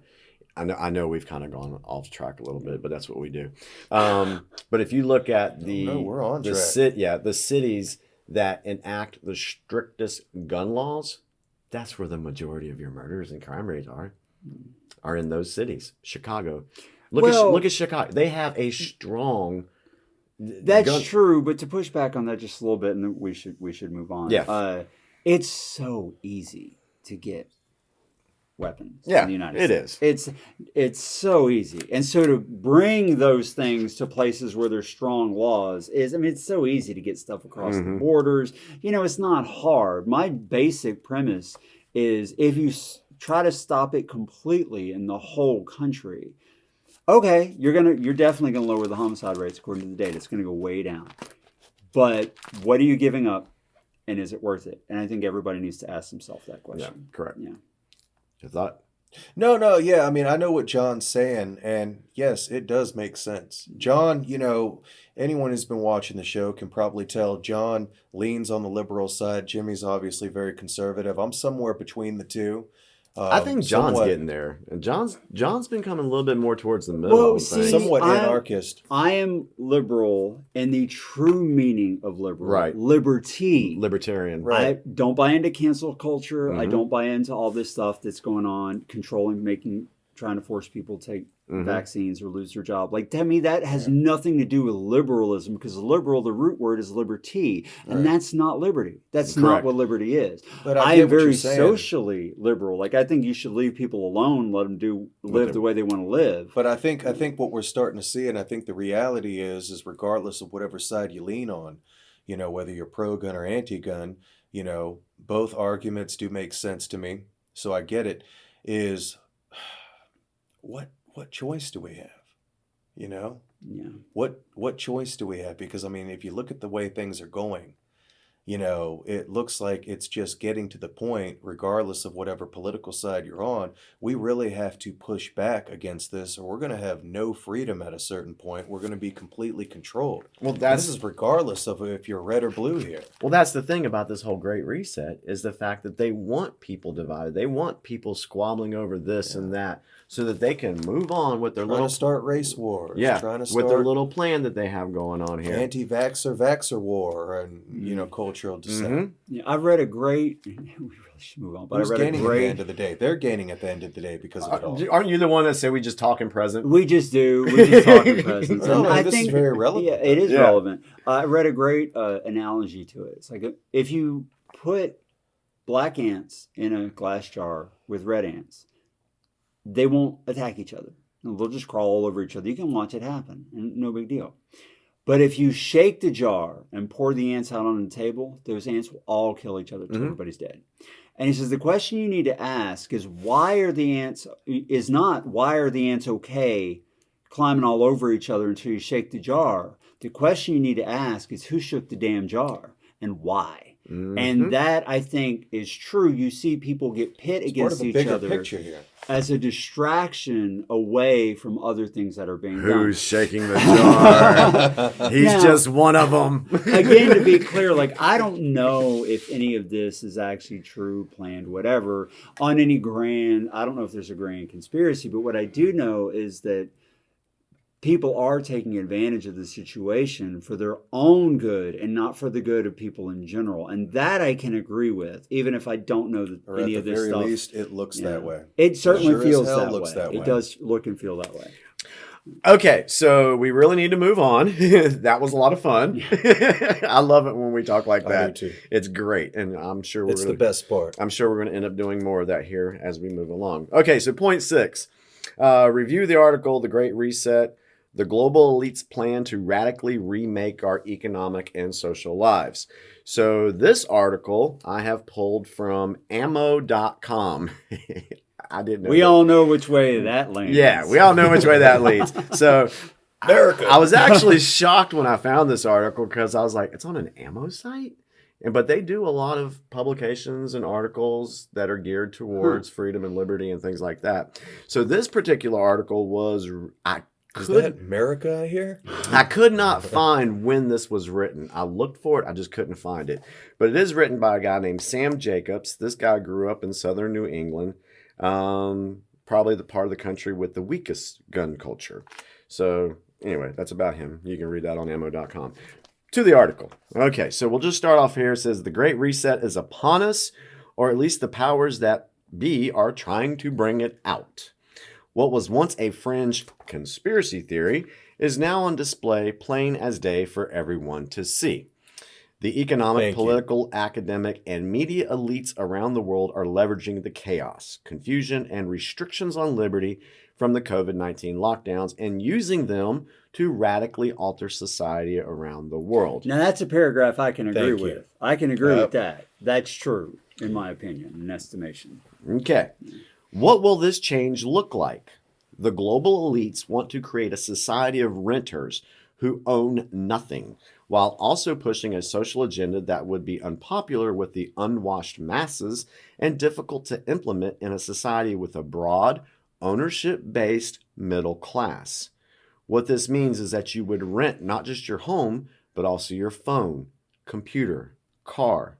Though you probably will car share, the term for renting a car when you need one for an extended period, summoning one when you need it for a ride, and even the pots and pans you cook with.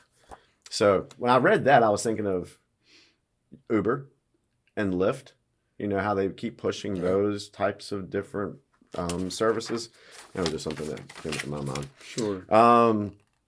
It says, the flip side of this will be a radical transformation of the world economy.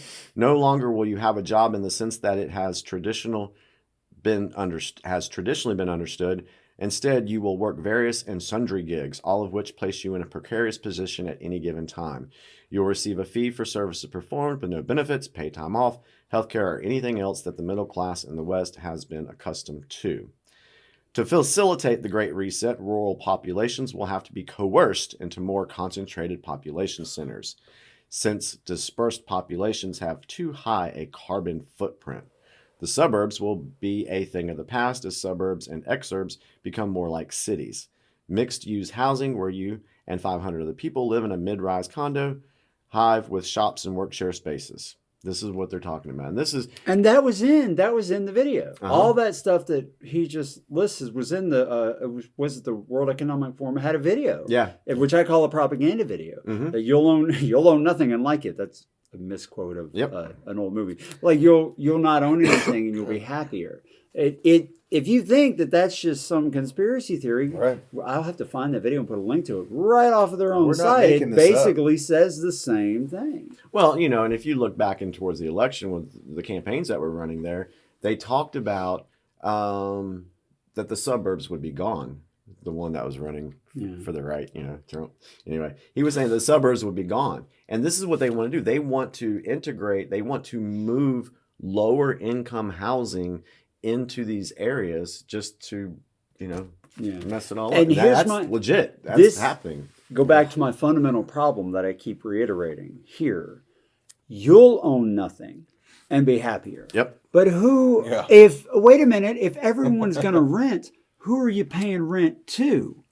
Yep. Somebody owns all that stuff, just not you. And I can also see how it would make it easier to do something like that by impoverishing the country through an epidemic like C-19 that causes a lot of people to lose their jobs, economic destruction, whatever. Because if you have a huge base of poor people who are struggling to get by and someone comes in and says, hey, don't worry, we'll give you a basic income. You just can't own anything. When you're in it's either this or starve situation, help you. You're going to make that choice. And the people who are standing in the way, in the middle class, if there's people standing in the way, if you can shrink that number of people down small enough, it's easier to convince the whole to go ahead and vote for something that really effectively is coercion. So again, I'm not saying that I know for a fact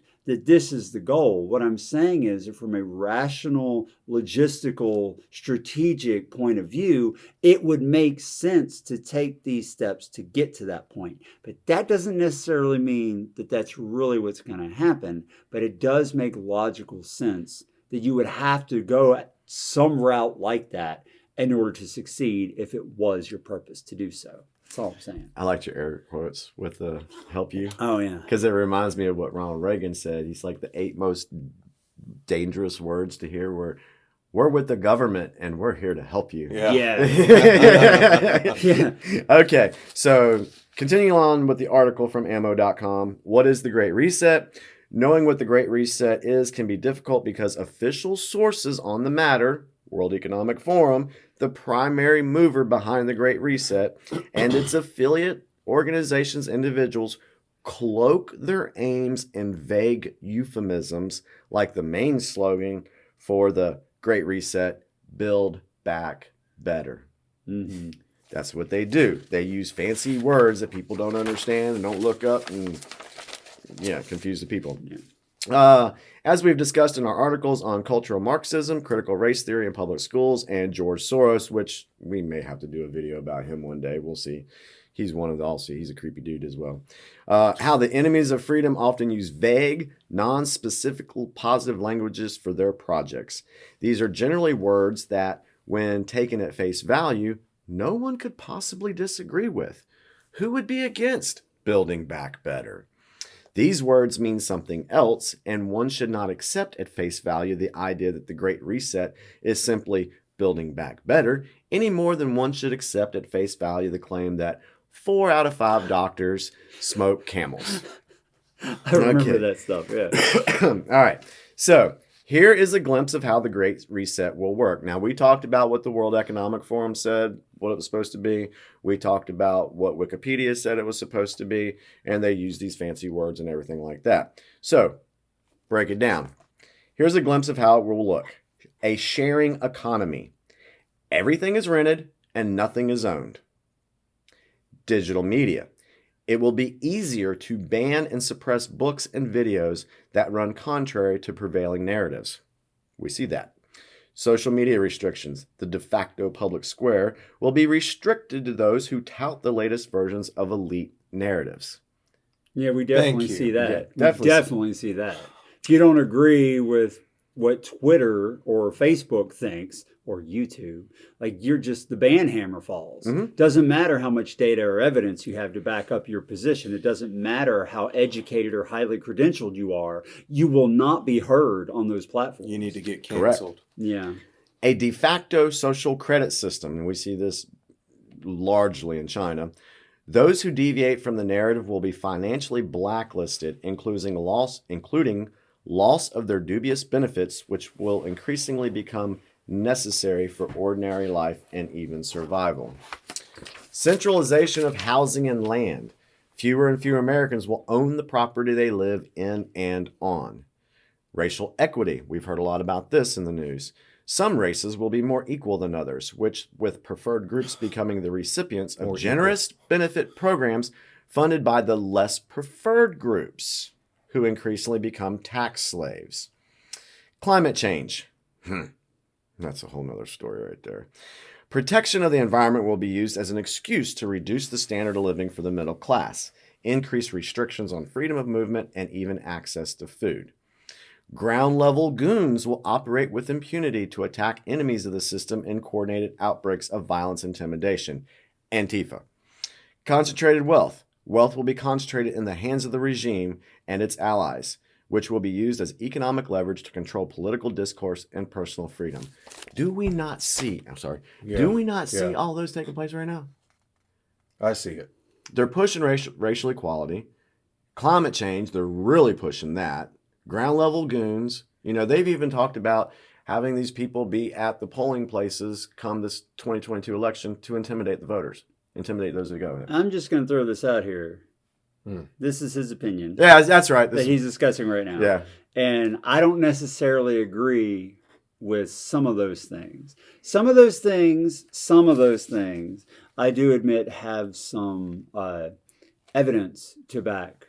And But regardless, like the climate change thing, regardless of whether or not you can effectively prove like carbon problems or whatever, I do think we should be taking much better care of the general environment than we are. Oh, I totally agree with that. I mean, but that doesn't necessarily mean whatever. So there can be a dichotomy. Just because one thing is true doesn't mean everything is true. Yeah. So that's me. It's got to be data driven. But I don't agree with everything necessarily, because I have close friends who are part of some of the groups that he really doesn't like, and their perspective on what's going on is very different from Jimmy's and the more right-leaning perspective. Now, who's right? I don't know. Again, I'm not in the upper echelons. I've never attended any of these things. I've never been in any of these groups. But I've heard different perspectives from people who are actively involved than what this is saying here. Mm-hmm. So I don't necessarily agree, but I think it deserves to be heard because I'm not Twitter or Facebook or YouTube, and I don't think everything should be banned just because I don't agree with it. This is why we get along. This is why people like us. They love that we can talk about this stuff. We don't start throwing punches because you don't agree with me. What? You don't agree with me? Right. Come on, dude. Anyway, okay. So a video of Klaus Schwab, founder and chairman of the World Economic Forum, the primary global elite institution pushing for the Great Reset, went viral. It is only about 40 seconds and well worth the time it takes to watch. You'll see the Great Reset logo behind Schwab in the same font as the World Economic Forum logo.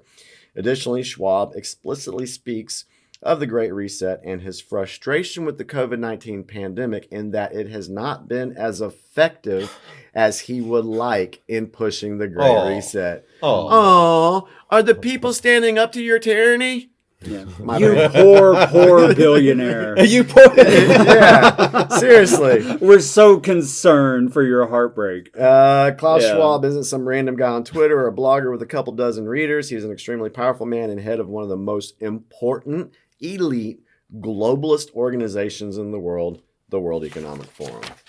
All right, let's see what else I got here. Alarmingly, the BBC and others are running articles encouraging you not to believe your own lying eyes, insisting that this is a conspiracy theory not rooted in fact. Additionally, Wikipedia, which we've already did that, includes an entire section assuring you that the conspiracy theory of the Great Reset bears no relation to the pure, noble intentions of people like Klaus Schwab, Bill Gates, and Tony Blair. Because world leaders have always had pure, noble intentions when it comes to the little guy.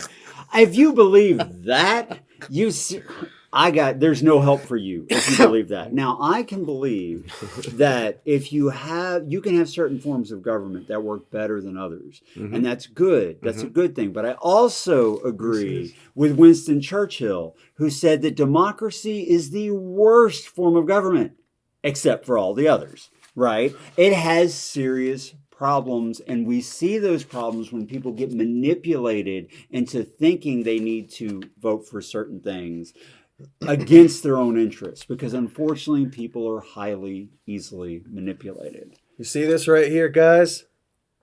Don't be like that, okay? There it is, plain and simple. Here's the point of our whole video. Stop that shit right there. Don't do that. All right. Thank you. But I think that the slow slog of history shows that mankind has progressively improved over time. But I think people need to wake up and realize that when someone who is in the position to benefit massively from your compliance tells you to do something, you need to stop and ask yourself why. Yeah. Like, what real benefit is there to me if I do this thing, and not just go along because that's what everyone else is doing. That's such a mistake. But then we have a different perspective because we came out of a situation like that, and we have all sworn to never do it again. Well, I mean, I think the thing that's interesting is just how much COVID has changed people. I mean, Bill Gates went from like a computer scientist to a, healthcare professional overnight. Mm. Do you know all three of us have the same degree in the medical field that Bill Gates has? Yeah. Yes, we all are medical professionals here. Thank you, Bill Gates. All right, so that was the first part of the article. Now the article goes into different subheadings. This one's called Grooming for a Police State. Just real quick. Whether one thinks that the CV-19 lockdowns and restrictions were in good faith response to a public health emergency or not is irrelevant. The fact of the matter is that it has accustomed Americans and Westerners to significant restrictions on their freedoms, including freedom of movement. More than that, it has showed that those in power that people, more than that, it showed those in power that people, you create enough fear. They'll comply if you create enough fear. It cut it off. Sorry, when it printed. It's true. And that is true. Yeah. Americans would tolerate the restrictions. And they have been. Yes. That's for oh sure. my God. Yeah. Americans, my ass. Thus, consciously or not, global elites were grooming the world population for a police state. Fortunately, there has been some pushback, and vaccine passports are encountering stiff resistance from both elected officials and the general population at large. For most of 2020 and 2021, the most freedom-loving people on earth, Americans, were walking around with dirty, useless masks on to comply with the government mandate. A mandate that, after further scrutiny, made no sense. Americans even allowed their children to be subjected to this as a condition of attending school. The COVID-19 lockdowns were not the first time that Americans were groomed for police state. TSA is the biggest example of this. However, we also see examples of this in our public schools with metal detectors and warrantless searches. Comments? I will be the first to say that what this particular part is saying is definitely true. Like, if the data backed up masks, forcing vaccines, whatever, I'm not saying I would agree with it even then, because there's a certain level of liberty that you give up. You have, when you have liberty, you have to be willing to tolerate things that don't always make sense and aren't always in the best interest. And the example I like to give people is, all right, I'm throwing a party at my house. I blast music really loud. Does that interfere with the rights of my neighbor because he's got to listen to it? Well, yeah, it does. But guess what? Next week, he's going to throw a party at his house, and I'm going to have to put up with whatever he's listening to. And there's a give and take when it comes to freedom and rights. Just because it infringes on somebody else to some degree doesn't mean it should be outlawed, or just because it works to some degree to protect the public doesn't necessarily mean it should be enforced. I believe every community should make its own decision through proper voting and law and action, whatever, whether or not, like, where they decide to draw the line. Yep. I do not believe that mandates should be forced from the top onto people, whether they like it or not, with nobody being allowed to vote on whether or not that should be enacted. Mandates I don't find that to be right at all. So that's definitely true. If the data backed masks, if they worked, and this had been proven, like, I would do that. I would wear a mask. If it really worked, I would. Because you know what? Hey, it stops a virus, right? I would do that. They don't. The data has shown for decades they don't. If the vaccine really worked, I still wouldn't think that people should lose their job if they refuse to take an experimental, untested, no long-term efficacy gene modification drug. Especially if it works so well. I still wouldn't think that people should be forced to do that. I don't think that they should. Regardless of how quick it would have stopped the pandemic or whatever, I still don't think people should be forced. Because you can't be willing to give up freedom to that degree unless you're willing to live in a totalitarian authoritarian state, which I don't think anybody watching this wants to live under that kind of control. But as soon as you hand over that amount of freedom, you're never getting that shit back without a war. Yeah. And I don't want a war. I don't want that to happen. Oh, here's your freedom back. Yeah, no, that never happens. They never give you They your freedom never back. hand it back. Never. Yeah, it just, and there's been evidence of this. Like, look at the Patriot Act and all the things that it enforces. And now all the troops are gone. Have we repealed that? Is that act now gone where the wiretapping and all that shit is now legal again? No, it's not. It's not been removed. Why? Because the government doesn't want to give up what is taken from you. That's right. And so if you don't let they them won't take until it you from demand you, to begin with, and I'm talking about through peaceful reasonable voting democratic methods here.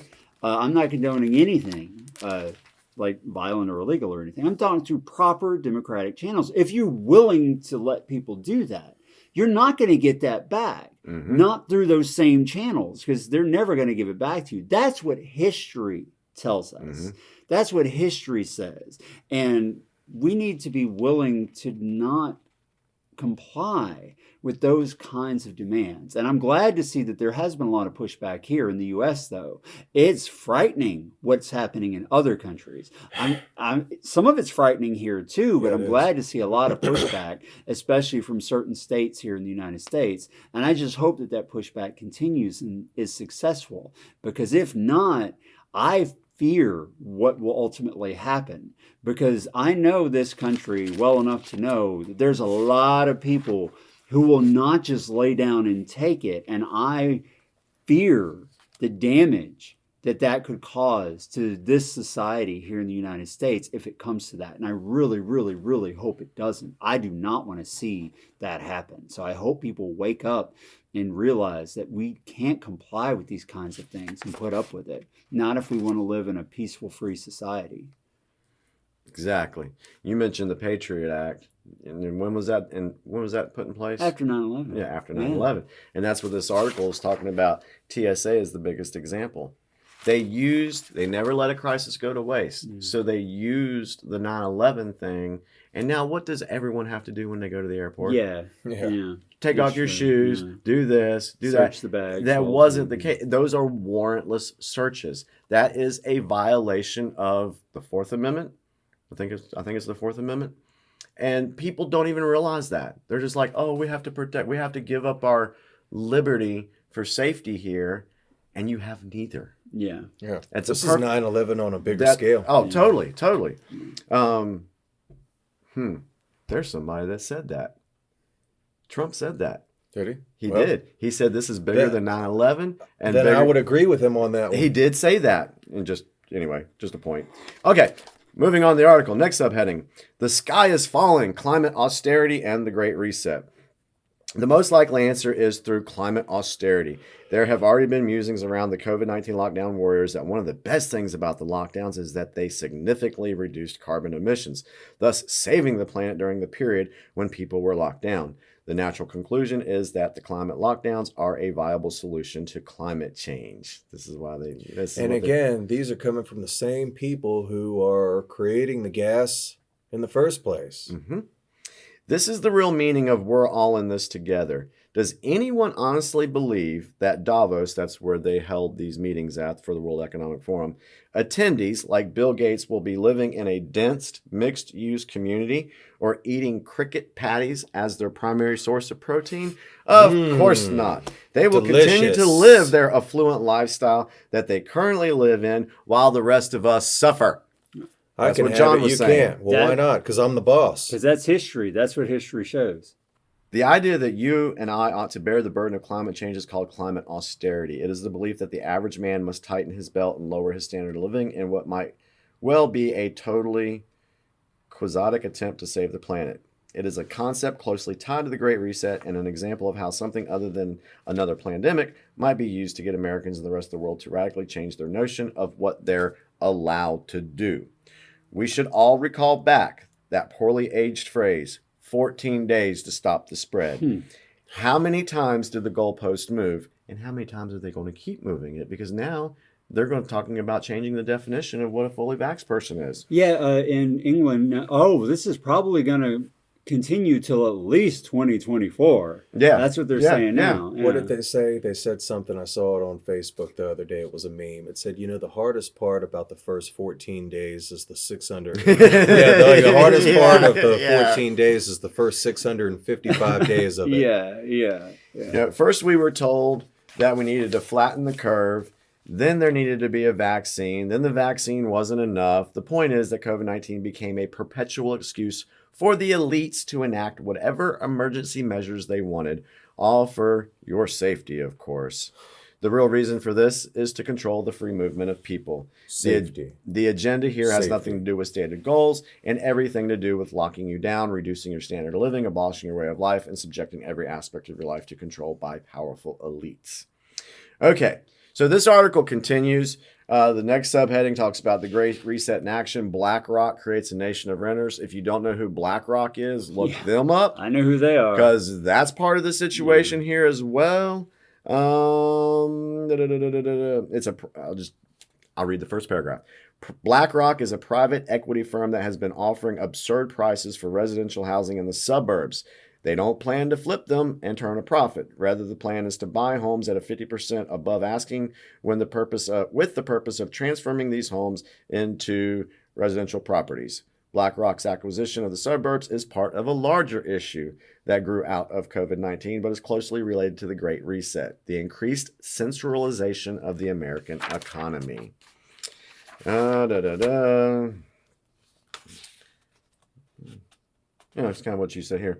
It is worth briefly noting that the eviction moratorium favors large landlords who can go months or years without an income over smaller ones who cannot. The moratorium was enacted by the CDC, which what gives them the freaking right to do that? Which apparently now has the authority to control rental properties in the United States. Yeah. Then it goes into social credit, why the Great Reset, and then it has all the stuff. My problem with the rent moratorium is why didn't you just, I mean, you're already printing trillions and trillions and trillions and trillions and trillions and trillions and trillions of dollars. Why not just print another trillion? Why stop now? Yeah. And we fixed it.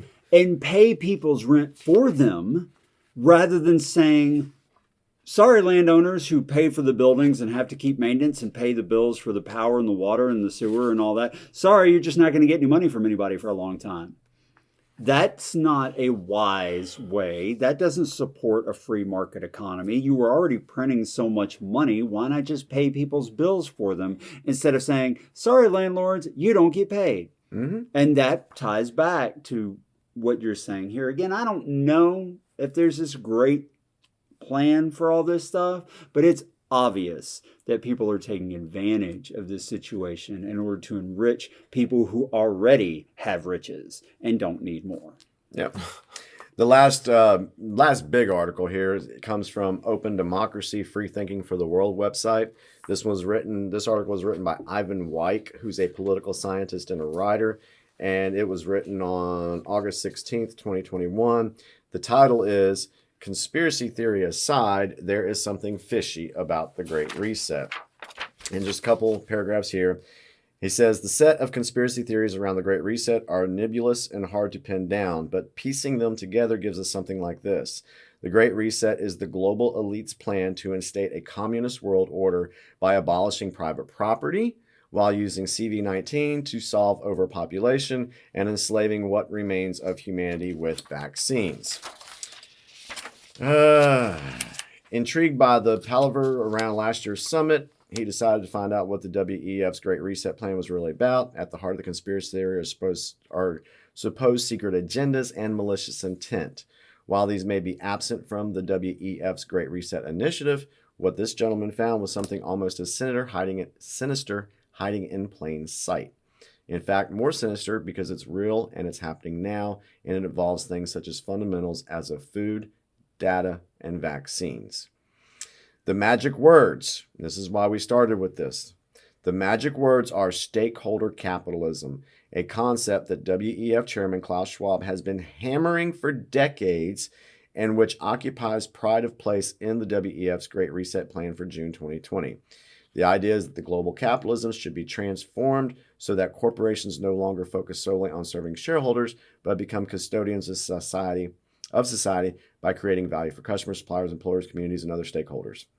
The idea of stakeholder capitalism and multi-stakeholder partnership might sound warm and fuzzy until we dig deeper and realize that this actually means giving corporations more power over society and democratic institutions less.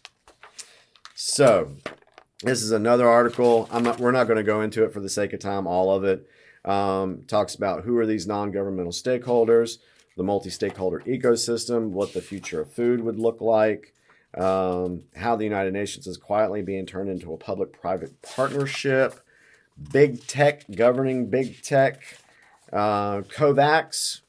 Don't know what that is. COVAX initiative aims to accelerate the development and manufacture of CV-19 vaccines and to guarantee fair and equitable access for every country in the world. That again sounds wonderful, especially given the staggering inequalities in vaccination levels between rich and developing countries. So, yeah, there's more on that. So again, we'll have the link in the description below so you can go look at this article as well. Yep. Any comments on that stuff? Yep. Look, I used to live in Asheville, North Carolina, and there was a construction company that the city of Asheville paid to pave this, to reroute this particular section of highway. They royally effed up. The company really messed up the job. Did Asheville say, "Oh, you royally messed up the job. We're going to pay you to go fix it"? No. They fired them and got somebody else who knew what they were doing to come in and redo the road. It took way longer than it was supposed to, because not only did they have to redo the road the way it was supposed to, they had to go undo the mess that the other company had made.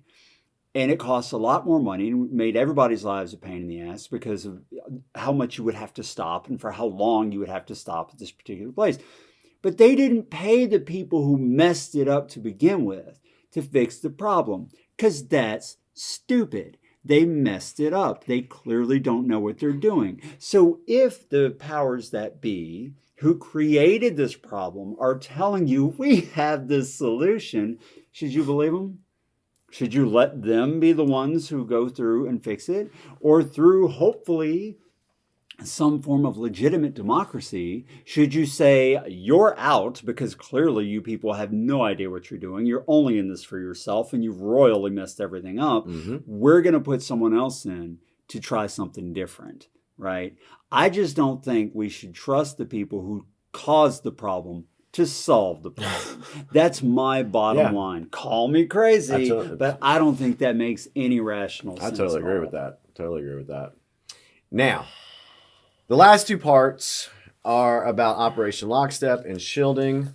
Again, we'll put the links in the comments below so you can find these articles. I'm just going to highlight these real quick because I know a lot of people, maybe fall into the camp, well, I know something's going on, but I don't think this was pre-planned or anything like that. And when you go looking at this stuff, you kind of start wondering, okay, maybe it was. That's just my opinion. So I'm going to share this with you. This comes from the Principia Scientific International website. See, I look at odd stuff all over the place. I just don't stick with the mainstream stuff. Oh, you can't. I actually do research. You can't look at just mainstream anymore. It's all the same stuff parroted across all of the sites. Exactly. So this is it says 2010 Rockefeller's Operation Lockstep predicted 2020 lockdown. This was written August 25th of 2020. In 2010, in the wake of the 2008 financial crisis, the Rockefeller Foundation, which that's another group that's similar to the World Economic Forum, Rockefellers are part of the invisible enemy as well, my opinion. One of our major philanthropic organs convened what is called a scenario planning exercise where future events that we may or may not be planning are gamed. And so hopefully we can maybe get a picture of this and put it up on the screen, or John can do something to get this out there. But there's a chart here that shows what the Rockefeller lockstep scenario is and what actually happened with the COVID-19 pandemic. So for example, first point, deadly new zoonotic viral strain kills 20% of the global population, mainly healthy young adults. COVID-19, zoonotic virus strikes globe. Scientists predict millions of deaths. 2010, deadly effect on economies, industry, tourism, and supply chains. Shops sit empty for months. 2020, deadly effect on economies, industry, tourism, and supply chains. 2010, Western countries, deadly leniency is blamed for contaminant failures. 2020, U.S. and President Donald Trump blamed for lack of concern and preparedness. And it keeps going. I mean, the similarities. There's like 5 more points here. So check out what Operation Lockstep is. Some say it's not real, but if you actually go to the Rockefeller website, it's there. There's a story in here. It's like 4 pages long of something that they talk about how that takes place. And then there's some more key takeaways in the scenario, including a comparison to the coronavirus 19 event, Lockstep outcomes, Lockstep technology outcomes, and then it goes into other stuff. Preparing for the pandemic, I will hit this real quick. This is what they're saying was a preparation for the pandemic. World Economic Forum issues a white paper in conjunction with Harvard Global Health, January 18, 2019. Outbreak readiness and business impact, protecting lives and livelihoods across the global economy, declaring epidemic outbreaks as great as business risks, as great a risk as climate change. China had a new vaccine law passed June 29th, 2019, before vaccines were out, which mandates vaccinations for all starting on December 1, 2019, and modernizes, hold on a second. This is June 29th, 2019. Yeah. Mm-hmm. Which mandates vaccinations for all starting on December 1, 2019. There wasn't even a case in the United States yet. Nope. But they were already mandating vaccine laws back in 2019 in China. And supposedly that's where it started anyway. Wow. Interesting. Then they had President Trump's September 19th, 2019 executive order on modernizing influence of vaccines in the United States to promote national security and public health, which very similarly asserts the essential need for a rapid rollout of vaccines in the event of a zoonotic viral pandemic. Then you had Event 201, the most noticed planning event coordinated by the Gates Foundation, the World Economic Forum, and the Michael Bloomberg Social of Public Health at Johns Hopkins University Center. Microsoft's founder Bill Gates' statements and the Gates Foundation activities throughout an extended period of time, including a 2013 Netflix documentary called The Next Pandemic. It is not uncoincidental that Gates just stepped down from leadership at Microsoft to focus on his vaccine-focused philanthropic initiatives. Philanthropic in quotes. Yeah, it's in quotes. Okay, I guess that was it. That was the last one there. So anyway, so this just basically gives you something to look at as far as, okay, was this planned? Read this. Make your own decision. Right. So, any comments on this? Nope. All right, and the last thing is shielding. This comes from the CDC website. Pulled it right from there. What is shielding? The shielding approach aims to reduce the number of CV-19 cases by limiting contact between individuals at higher risk of developing severe disease and the general population. High-risk individuals would be temporarily relocated to safer green zones established at the household, neighborhood, camp, or sector, or community level, depending on the context and setting. They would have minimal contact with family members and other low-risk residents. Current evidence indicates that older adults and people of any age who have serious underlying medical conditions are at higher risk for severe illness from CV. In most humanitarian settings, older population groups make up a small percentage of the total population. In theory, shielding may serve its objective to protect high-risk populations from disease and death. However, implementation of the approach necessitates strict adherence to protocol. A summary of the shielding approach described by Favis and shown in Table 1, blah, blah, blah. Okay, so there's actually different levels listed here. Level 1 is household level, where people are confined in their houses. What's happened? I mean, is that CDC information? This is straight from CDC. That Nazi information? I can't tell. Then you have the neighborhood level, a designated shelter, group of shelters, max 5 to 10 households. What did they call this plan again? The Fourth Reich? Yeah, exactly. Neighborhood level, a designated shelter, group of shelters, a designated shelter or group of shelters with a small camp or area where high-risk members are grouped together. Neighbors swap households to accommodate high-risk individuals. Then you go into the camp sector level, A concentration camp sector. A group of shelters such as schools, community buildings with a camp sector, maximum 50 high-risk individuals per single green zone, where the high-risk individuals are physically isolated together. And then it goes into operational considerations, things that they are going to do while people are under these different levels of containment. And we see this going on right now in Australia, big time. That's the one I have. Yeah, definitely. So basically, in summary on the shielding thing, this last thing here. And they can't fight back. The shielding approach is an ambitious undertaking which may prove effective in preventing CV-19 infection among high-risk populations if well managed.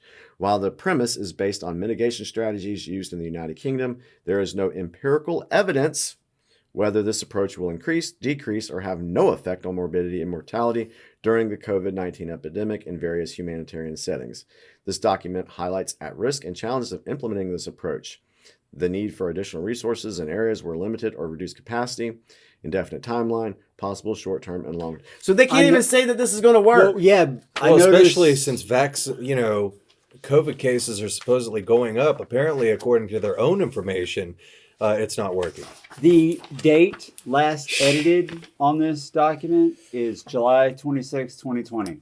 And that comment said that there's no data showing whether or not this would be effective. We have loads of data now showing it didn't work for shit. And yet it's still being done. That's one of my biggest problems with all this. If the data showed things were effective, even if I would still disagree with giving up liberties to do it, I would at least understand that it's coming from an actually scientific, data-driven, health-based, rational position.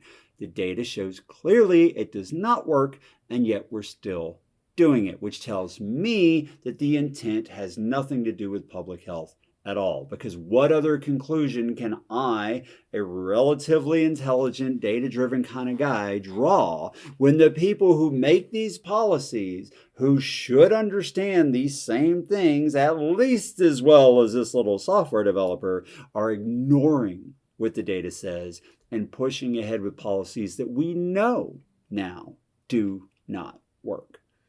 Was this about a virus or was it about control? Yeah. Completely. Okay. Never let a good crisis go to waste. So, gentlemen, as the lawyer in this situation, I have presented my evidence on the Great Reset. We'd love to see your comments. From the World Economic Forum to Wikipedia, I had left, right. What is your take on the information so far, or whichever one? What do you think? Is it real? Do you see it happening? What's your opinion? I believe it. Honestly, and this is not just for the show. This is not. No, I think this. I have always, but this kind of reinforces what I already thought. John, my position is what I've been saying throughout. First of all, because I'm not in the upper echelons, I could never know for sure whether or not the whole thing was planned. I do know that whether or not it was, it's definitely been capitalized on. Data, evidence have not been followed, and that economists have been calling for major financial problems in the entire world for decades. And the only thing that's kept it from happening so far is propping up the economy through what I call funny money, with constantly printing, which causes inflation and causes its own problems. But that now that we're at the point where it looks like propping it up cannot be sustained any longer, what happens? We suddenly have this massive worldwide pandemic that is convenient to point at and say, it wasn't our horrifically terrible self-enriching economic policy that destroyed the economy. It was COVID and those damned anti-vaxxers. That seems way too convenient for me. Way too convenient for me. So while I don't know if the whole thing was planned, I absolutely believe it is being capitalized on, and they are not letting this crisis go to waste. Whether or not the crisis was real to begin with, to me, and that opinion is immaterial. There you go. There you go. Well, I really did enjoy looking this information up. I know you guys were so busy and y'all had stuff going on. But when I started diving into this, I was just like, wow, this just makes so much sense. I'm glad you did. I hope you guys know more about it now than I did before. And we hope the audience knows more about this now than they did before. This is the thing that we try to do on this show. We don't try to tell you what to believe. Actually, we don't tell you what to believe. We want you to learn how to critically think. We want you to look at evidence, not get stuck in an echo chamber or keep looking at biased material that just solidifies what you think your position is on something. Yeah. Because there is a bigger picture to things out there. And so many people, they're so wrapped up with work and life that they don't take the time to do all this. This research right here probably took me about 4 nights to look all this up. And I'm glad you did. I'm glad that, I'm glad I had that time available, but a lot of people, they don't have that. Yeah, so when we put these videos together, we really do care about our viewers and our supporters, because we want to give you the best information that we can. We did it with the Watchtower stuff, and I know that there's a lot of people that are like, oh God, the roundtable went political. And no, okay, yeah, maybe so. But we're still bringing good information to the public. And that's what we will continue to do. And we will discuss it in a way that we can set an example for others on how to have conversation about. It's kind of necessary. Yeah, about how to have conversations about things that can usually end up in people throwing stuff at each other. Yeah.